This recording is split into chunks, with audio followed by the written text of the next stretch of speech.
Déstabiliser le régime chinois, complot des milliardaires avec Bill Gates en tête pour réduire la population mondiale, manœuvre des laboratoires pour écouler des vaccins, armes de Pékin contre les dissidents et les Ouïghours, virus breveté 2 ans avant son expansion. Depuis l'apparition du coronavirus dans la ville de Wuhan le 20 janvier en Chine, les théories du complot les plus folles se multiplient. Certes facilité par les réseaux sociaux, le phénomène est en réalité vieux comme le monde. Alors pourquoi ces thèses conspirationnistes émergent-elles à chaque épidémie ?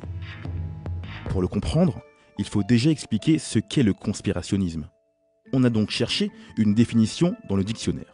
Pour le petit Robert, c'est une entente dirigée contre quelqu'un ou quelque chose.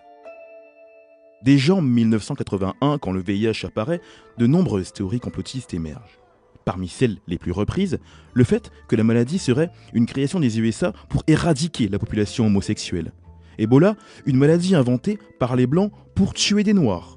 Quant au choléra, on y voyait au milieu du 19e siècle un complot de la bourgeoisie pour éliminer les prolétaires. Et on peut comme ça remonter jusqu'à la peste noire de la moitié du 14e siècle, qui emporta près d'un tiers du continent européen. On accuse alors les Juifs d'avoir propagé la maladie pour décimer les chrétiens. Et pour comprendre pourquoi il existe une telle corrélation entre ces épidémies et ces thèses complotistes, on a appelé Patrick Zilberman, historien de la santé et professeur émérite à l'école des hautes études en santé publique.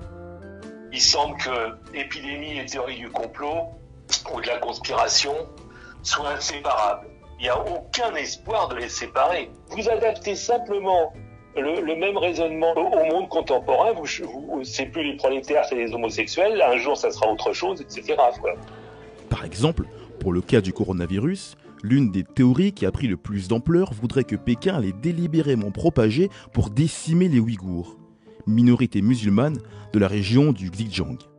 Didier Desormeaux, docteur en sciences de l'information et de la communication, a lui une formule pour résumer tout ça. Pour lui, le virus est la Rolls des théories du complot, car le virus comprend ce qu'il a appelé les 4 P. 4 P qu'il explique dans son ouvrage « Le complotisme, décrypter et agir ». À savoir le pouvoir, qui comprend pêle-mêle les États-Unis, les laboratoires pharmaceutiques, et puis aussi parfois les Chinois et très souvent Israël, la planète, dans la mesure où le virus touche plusieurs pays, le physique, puisque le virus impacte directement la santé, et enfin la panique, parce qu'on ne peut identifier clairement les origines de ce virus et qu'il se propage sans qu'on puisse forcément l'endiguer.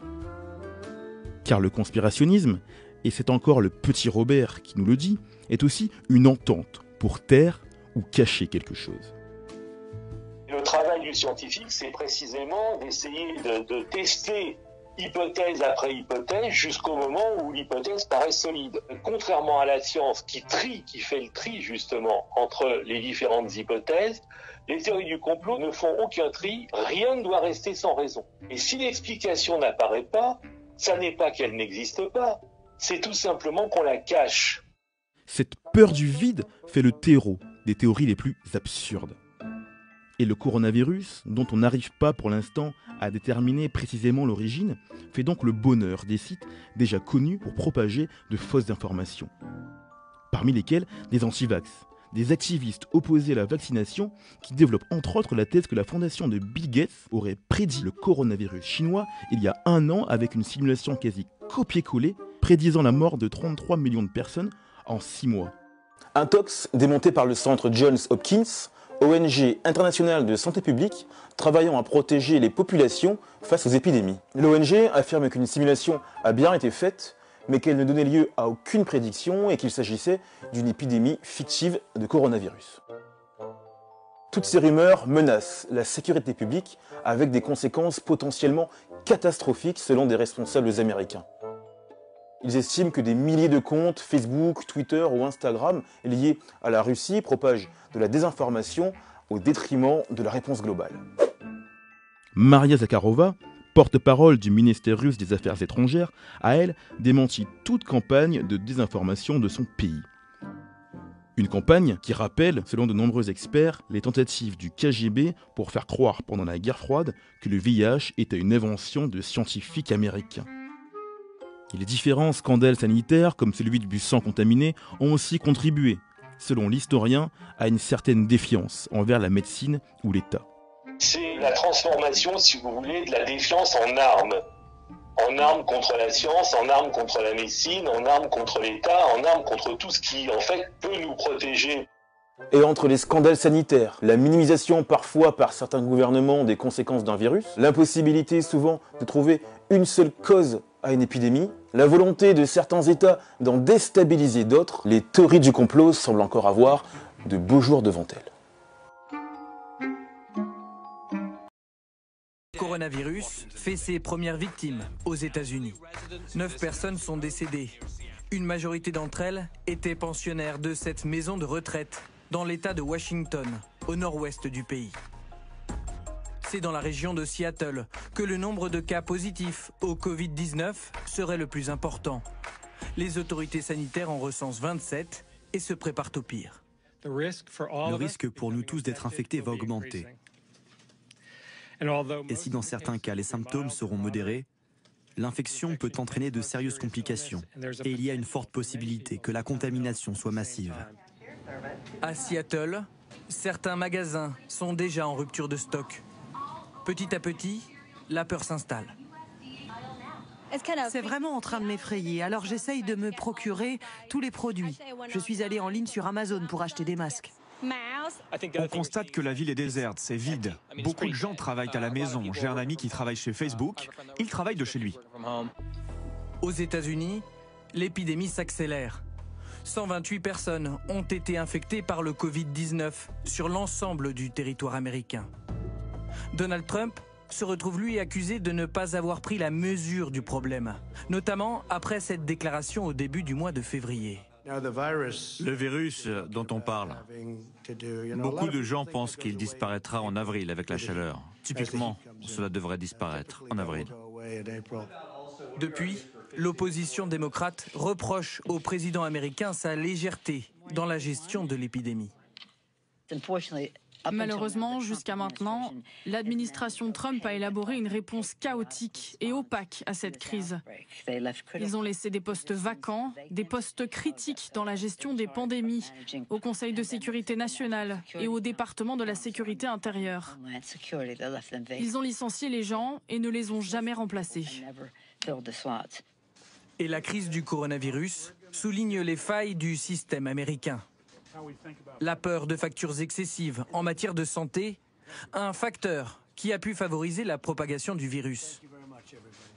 Cet homme et sa fille de 3 ans, rapatriés de Wuhan et placés en quarantaine, se sont vus réclamer près de 4 000 $ pour leur hospitalisation. Puis-je ajouter que j'ai lancé une cagnotte sur Internet pour m'aider à régler certaines factures médicales? Aujourd'hui, aux États-Unis, plus de 27 millions de personnes ne bénéficient d'aucun remboursement de frais de santé. Avec le Covid-19, c'est donc tout le système de santé américain qui risque d'être bousculé, et avec lui, le bilan de Donald Trump à 8 mois de l'élection présidentielle. Le coronavirus et ses mauvais présages économiques. Wall Street a vécu la semaine dernière sa pire semaine depuis la crise financière de 2008. Hier, la Banque centrale américaine a fait un geste. Nous reconnaissons qu'une réduction des taux ne réduira pas le taux d'infection. Elle ne réparera pas une chaîne d'approvisionnement brisée. Nous n'avons pas toutes les réponses, mais nous pensons que notre action donnera un coup de fouet significatif à l'économie. Pour protéger la première économie du monde contre les effets du coronavirus, la Fed a donc baissé ses taux d'intérêt d'un demi-point. Pas assez pour Donald Trump, même si la bourse enregistre depuis ce matin. Et quel genre d'opération faisiez-vous? C'était des opérations clandestines. Nous étions impliqués dans des coups d'État, nous prenions le contrôle de pays pour d'autres dirigeants. Nous étions impliqués au Mozambique en propageant le virus du sida par voie médicale. Nous étions impliqués en Angola avec le docteur Jonas Savimbi pour diverses opérations. Nous accordions un soutien militaire. Donc, des gens ont été tués pendant ces opérations? Absolument. Yoran, je vais juste reposer la question et tu pourras intervenir. Ok.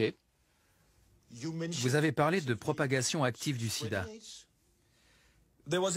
Il y avait une unité du Saïmar. L'une de nos attributions était d'aller dans des pays africains.